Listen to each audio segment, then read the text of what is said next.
तुमच्या मनात पण कधी विचार आलाय का मी देखील श्री गुरुचरित्राचं पारायण करावं? तर हा व्हिडिओ तुमच्यासाठीच आहे. जर हा विचार मनात आला असेल तर तुम्ही स्वतःला भाग्यवान समजा, कारण तुमच्यावर श्री दत्त महाराजांची कृपादृष्टी आहे. जीवनात असंख्य समस्या वारंवार येत असतील आणि प्रयत्न करूनही मार्ग दिसत नसेल तर विज्ञानासोबत एक आध्यात्मिक आधार तर हवाच ना. मित्रांनो, एकदा तरी पूर्ण श्रद्धेनं श्री गुरुचरित्राचं पारायण नक्की करा.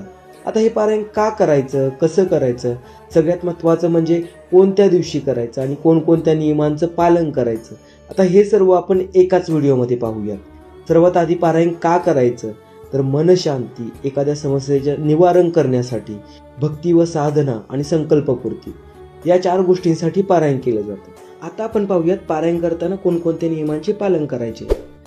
पुढे स्क्रीनवरती जे काही नियम दिलेले आहेत त्याचा स्क्रीनशॉट काढा. यामध्ये काही लोकांच्या घरामध्ये खूप अडचणी असतात. त्यांनी कुटुंबातील त्या सदस्यासोबत वाद न घालता हे पारायण आपल्या कुटुंबाच्या सुख, शांती, समृद्धी आणि समाधानासाठीच चालू आहे अशी विनंती करून समजूत घालावी. आता पारायण करायचं कसं आणि नक्की कोणत्या दिवशी कोणता अध्याय वाचायचा याची विस्तृतपणे माहिती स्क्रीनवरती दिलेली आहे. त्याचा स्क्रीनशॉट काढा आणि आपल्या वेळेनुसार वाचा.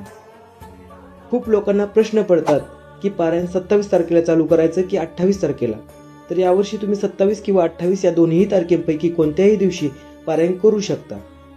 तुमच्या मनात पारायण करण्याची इच्छा व्यक्त होणं म्हणजे श्री दत्त महाराजांचा संकेत होय.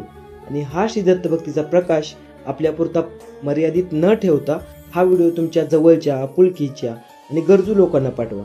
तुमच्या एका शेअरमुळे नक्कीच हा संदेश कोणाच्या तरी आयुष्यात शांतता, श्रद्धा आणि आधार देईल.